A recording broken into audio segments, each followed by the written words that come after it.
Setiap tahunnya, tak lebih dari 30% yang diterima pada seleksi bersama masuk perguruan tinggi negeri atau yang kita kenal dengan SBMPTN.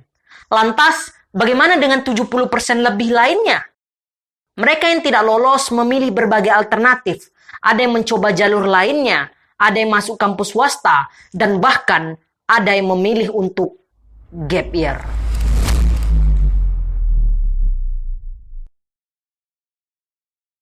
Sebenarnya tidak ada makna pasti dari gap year ini. Jadi gap year ini nggak jelas lah gitu. Tapi di sini aku akan mencoba mendefinisikan dari apa yang aku temukan di internet.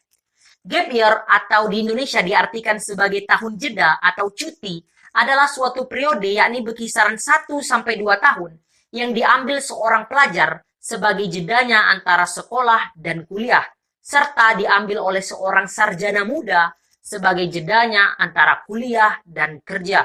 Dan dalam kasus ini jelas aku mengambil gap year sebagai jeda antara sekolah dan kuliah.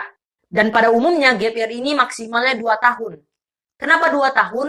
Karena untuk ikut berbagai seleksi masuk perguruan tinggi, kebanyakan perguruan tinggi itu menetapkan salah satu syaratnya adalah lulusan tahun tersebut atau lulusan 2 tahun sebelumnya. Aku sempat nonton dan baca cerita-cerita orang luar negeri yang juga gap year, dan aku menemukan bahwasannya mereka ini memutuskan gap year karena ada 1 atau 2 hal yang ingin mereka lakukan. Misalnya ingin bekerja atau ingin jalan-jalan.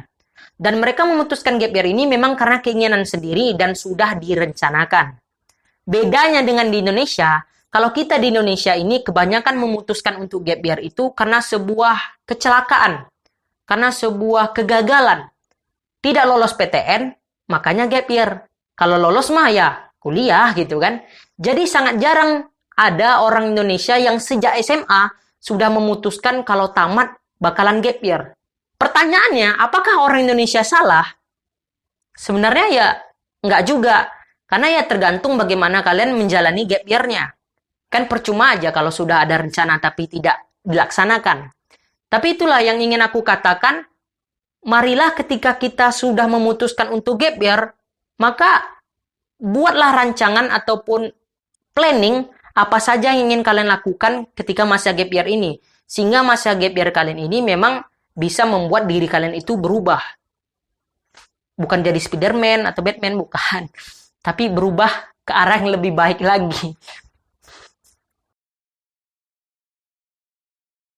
Banyak sebenarnya alasan seseorang memutuskan untuk gap year, dan semuanya kembali lagi kepada pribadi masing-masing. Tetapi, karena aku ikut gabung di grup pejuang gap year, dan aku berinteraksi sesama gap year, maka aku menemukan 2 alasan umum mengapa orang bisa memutuskan untuk gap year.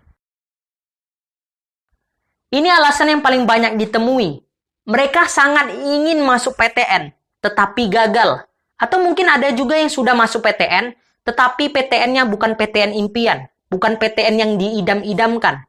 Serta mereka juga tidak ingin atau tidak sanggup masuk kampus swasta. Sehingga mereka memutuskan untuk gap year untuk mencoba lagi di tahun depan. Tak bisa dipungkiri, baik di masa pandemi ataupun di luar pandemi, bagi mereka yang mengalami masalah finansial akan memutuskan untuk gap year. Tapi tidak semuanya, ada juga yang memperjuangkan beasiswa atau sekolah kedinasan. Namun, karena persaingannya juga ketat, bagi mereka yang gagal, mereka juga memutuskan untuk gap year sembari membantu orang tuanya. Secara keseluruhan, sebenarnya tidak ada yang terlalu menyayangkan pilihanku untuk gap year. Baik itu keluarga, pertemanan, maupun lingkungan masyarakat. Jadi mereka ya oke-oke aja. Karena gini ya, aku menemukan komen YouTube bunyinya kayak ini. Nah, nih ya. Ini komennya. Mungkin karena pandemi ini juga mengapa lingkungan aku tuh merasa biasa-biasa aja dengan pilihanku gap year ini. Karena ya sekarang ekonomi sedang sulit. Terus perbedaan antara yang gap year dan yang kuliah juga tidak terlalu terlihat gitu. Karena sama-sama di rumah. Terus pertanyaan seperti kuliah di mana gitu-gitu sebenarnya bikin sedikit jengkel ya. Bukan karena pertanyaannya, tapi bagi kami yang gap year, kewajibannya itu bukan hanya menjawab, tapi harus ada penjelasan-penjelasan lainnya. Gini lah, misal, ini yang kuliah nih. Kuliah di mana sekarang? Di UGM, Om. Oh, jurusan apa? Kedokteran. Hebat ya. Semangat kuliahnya. Gitu. Kuliah nih. Ah, ini gap year. Kuliah di mana sekarang?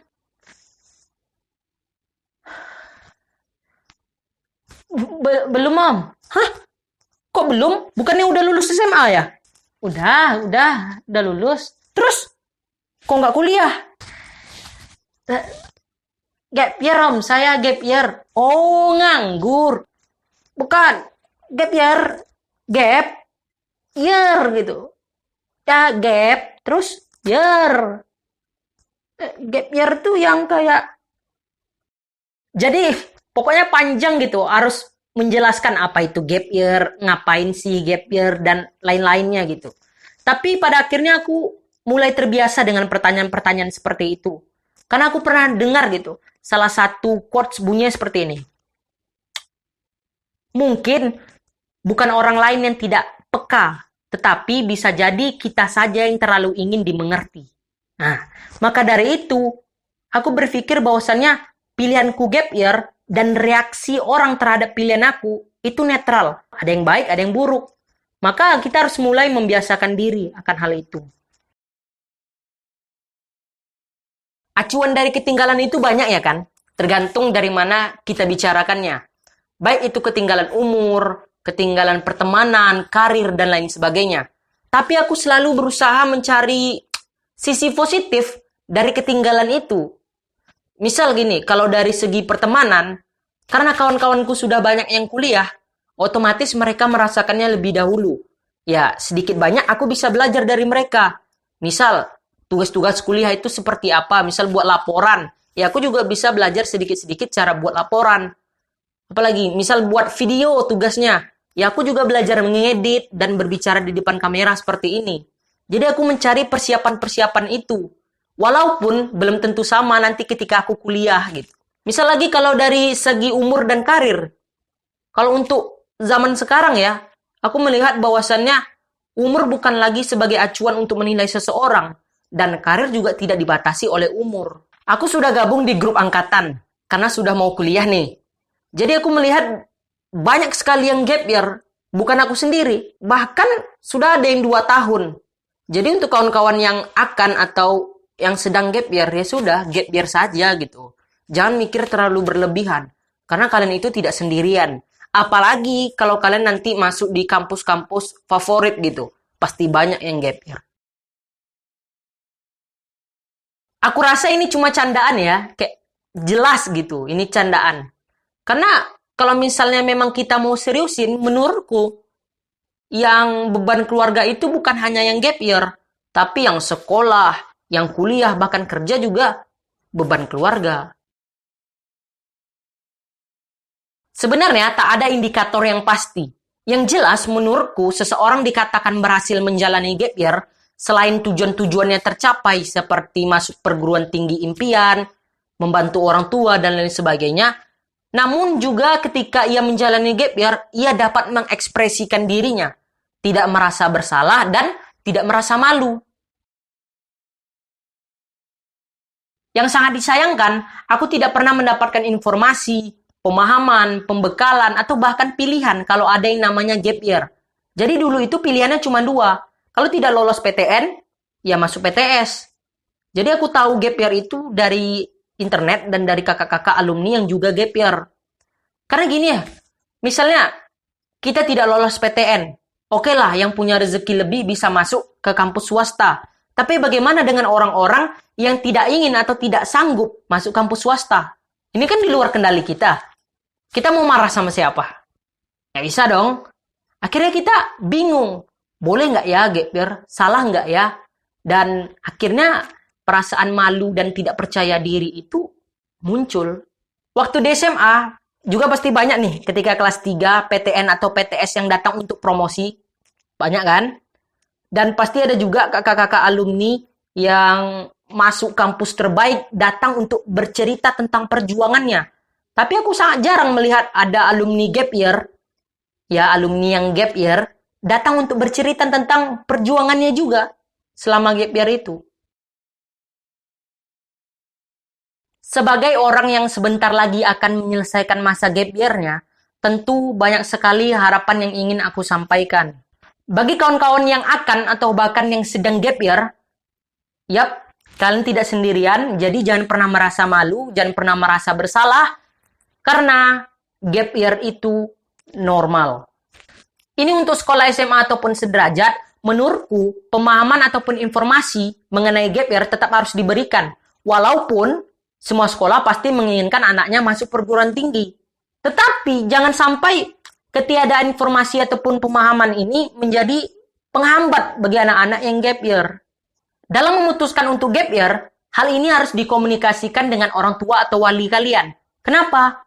Karena tidak semua orang tua atau wali menginginkan anaknya gap year, apalagi kalau yang cewek. Kemarin, aku sempat mencari jurnal ataupun penelitian yang mengenai gap year, dan ternyata banyak sekali. Di salah satu penelitian yang mengatakan bahwasannya anak-anak yang gap year itu memiliki kecakapan yang lebih baik dibandingkan anak-anak yang tidak gap year. Tapi bukan di situ pembahasannya. Kita kesampingkan dulu benar atau salahnya. Karena yang ingin aku katakan, yang ingin aku tekankan di sini adalah marilah kita jadikan penelitian-penelitian ini sebagai sugesti. Bahwasannya kalian, kita, aku yang gap year juga bisa berhasil. Jadi semangat. Harapan yang terakhir adalah lebih banyak lagi program-program ataupun kegiatan-kegiatan yang dirancang khusus untuk anak gap year. Jadi kemarin tuh aku pernah lihat di salah satu video YouTube. Jadi mereka itu di karantina ataupun belajar di atas kapal pesiar sambil belayar gitu. Keren sih kalau Indonesia bisa buat. Jadi di Labuan Bajo atau di mana, di Bali gitu. Apalagi kalau gratis gitu. Keren. Untuk menutup semua pembahasan kita tadi, pada akhirnya gap year sangat berdampak pada hidupku. Dulu aku pernah merasa bahwasannya gap year itu adalah kegagalan terbesar.